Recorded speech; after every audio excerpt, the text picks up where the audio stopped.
This is a Transformers Star Wars Millennium Falcon, but this is a Takara version. What's bad about these figures and what's good about them? Let's find out. Thank you to Bai for helping me obtain this, more about that later. I reviewed the Hasbro one in the past, and that thing shattered into a million pieces. What a piece of junk! Now, is the Takara version any better? Let's find out. Seriously, if this thing breaks, I'm gonna cry. Is it gonna break in this video? Guess you'll have to watch and see. So just like the Hasbro version, this thing is two figures that combine into the Millennium Falcon. The packaging displays a ship with Han and Chewie on the bottom left. And this box already has a more sensual and premium feel to it, so hopefully it doesn't break. This figure is supposed to come with little Han and Chewie minifigures, But it seems like it's missing here. wait, hold on. Okay, it was packaged upside down. I did buy this used. Back of the box showing off more of what it can do, and I find it interesting how it says transform rather than convert. Hasbro prefers to use the word convert over transform, but I guess Takara just doesn't care. Another interesting thing is that this is an officially licensed Disney product. Disney bought Lucasfilm in 2012, And these came out in 2018. the original garbage trash chamber product came out in 2006. Out of the packaging, the Millennium Falcon ship looks amazing. The proportions look much different compared to the Hasbro version, and I feel like this version is also much more accurate. It also feels like it could pass as a replica model and not a Transformers figure. I bet some Star Wars fans out there could find some inaccuracies about this, like, no, it's not accurate enough. It doesn't have Luke's ass sticking out the window or something. Some Star Wars fans really need to chill. The level of detail on this is absolutely amazing. Like, it's really amazing. It's all throughout the vehicle mode, from the sides to the top and even the underneath. I cannot get over how good this looks. This right here is my favorite thing. The tiniest details on here look fantastic. You can see the little pipes and then whatever all this is, I don't know. It's detail and there's a lot of it and it looks great, okay? By the way, if you enjoy this type of content, please leave a like and subscribe because it helps me out a ton. The colors on here are also fantastic. All the dark grays and these reddish bits seem to be accurate to the movie. I mean, probably. This bit of blackwash from the exhaust look really great. I do feel like some of the panel lining on here is a little bit sloppy in areas, but that's kind of a nitpick. This thing is also very slim, which I like. It makes it look a lot sleeker compared to the Hasbro release, which is very bulky. That version also didn't have as many details as this one. Can't complain too much since these are just many years apart and that one is a toy for children, while this one is more of a collector's item. I got this figure on Bai. They assisted me monetarily to place a bid on this and I managed to win it for $70.43. Bai is a proxy buying service that lets you purchase things from online Japanese retailers. I got this under the Yahoo Japan Auction Center where you can find stuff for pretty cheap if you're lucky. Not a lot of people tend to place bids on these items, so you might be lucky to win something good. I want this so bad. They'll also consolidate your orders into one package for easier shipping. I did the most expensive option because they were paying for it, but there are some much cheaper options. There's a link for 10% off for new users below. We do get a Han Solo as well as a Chewbacca, just like the Hasbro version gave us. These two aren't bad, they are very tiny. Han Solo is in his classic outfit with some very blue pants. I do like the belt and holster done on this. You can even see the blaster in there. Now Chewbacca is pretty plain and simple. He's pretty much all just one color, and you can see some of the molded fur detail on him. And he's wearing his little cutie purse. The Hasbro release has different molds and colors for the figures. Most noticeably, Han is wearing black pants and has a more human skin color compared to whatever the hell this is. Now for some reason, my Hasbro version has a really fucked up face. Absolutely terrifying. Oh my god. The Hasbro version of Chewbacca has Slender Man proportions and absolutely no eyes. The brown color seems more accurate and the extra fur detail is nice. Chewbacca is a furry. The Han Solo figure can go in the cockpit of the Millennium Falcon, but Chewbacca doesn't get to be a co-pilot. Instead, this opens up and he just goes in there.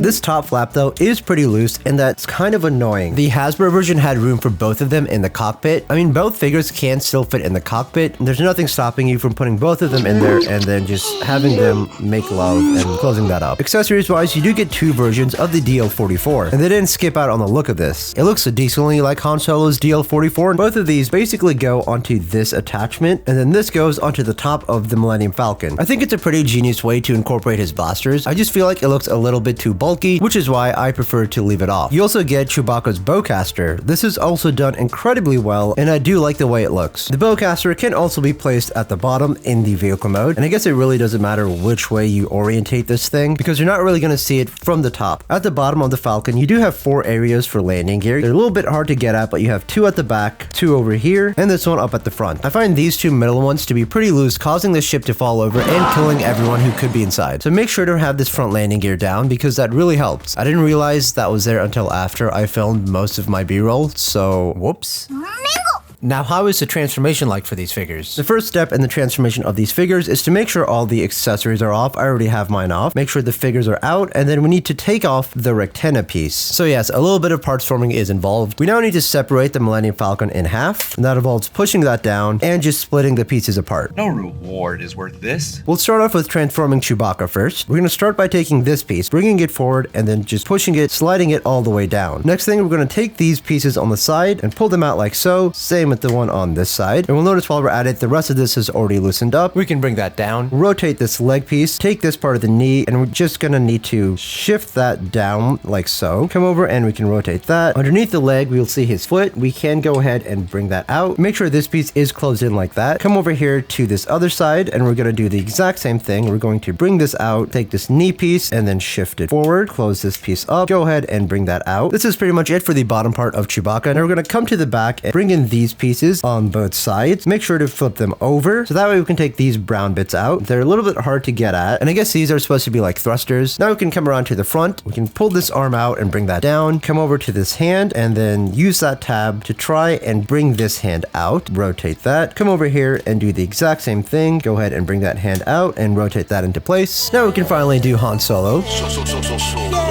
Flip this piece up, take this top section, bring it down, and it does need to tab into here, so go ahead and make sure that's in. We can come over to the cockpit of the Millennium Falcon, make sure to rotate this around, pull this out, rotate it this way like so, and then this piece inside here needs to flip over, so go ahead and do that. Now this part of the cockpit area does need to tab into there like so. Now we can take this part and bring it up. This is the part that needs to come up and around to the back where we can close that up. Same for the other side. Take this piece and then fold it in. You want to bend it in towards angled like that. Close up these pieces on the side, covering up those gaps. Come to the legs, flip this piece in, same over here. We can now rotate the legs around, same with the one over here. Take out the feet at the back, and it's a little bit tough, but we need to grab this one as well. There we go. Same over here. Bring that out. Now we can adjust all this. We can rotate the arm around, so that way we can bring out the hand. Adjust this arm and bring out that hand as well. Let's make sure this is rotated around so we can tab it in. Put on the rectenna, and we can put this on the back. Here are the figures, and wow, they look amazing. A bit awkward and bulky in some areas, but still, this looks amazing and so much better than Hasbro's. That version is a lot more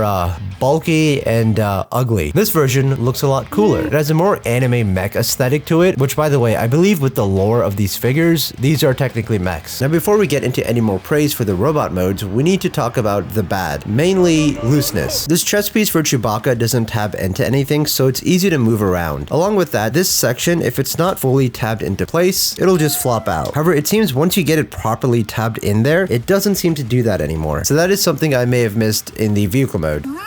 The chest piece does, however, obscure the head at certain lower angles, and this cockpit section doesn't really stay tabbed into Han's arm, so that is kind of annoying. Now, the legs on both of these figures are a sin against mankind. If the legs are too far apart, the figures will end up sinking to the ground. The thigh swivel on Chewbacca is a bit loose. It's a bit better on the Han Solo figure, and the knee joints for both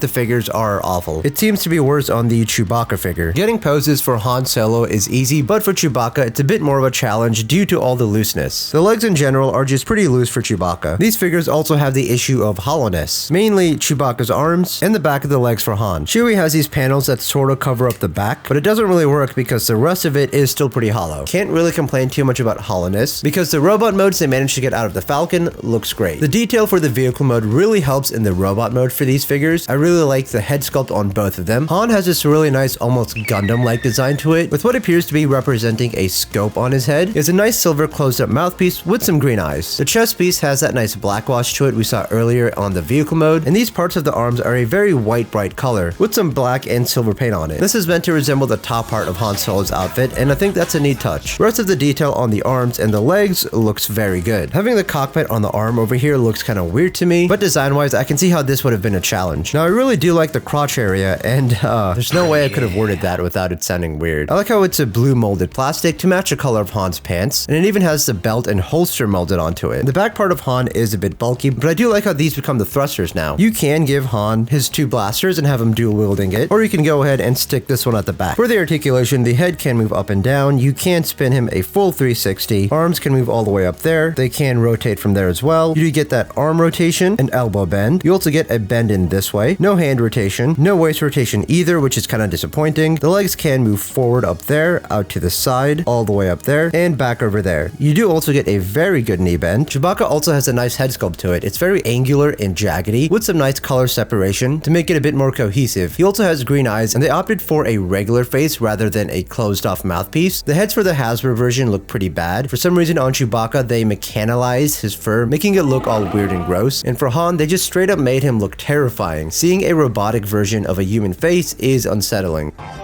Fly casual.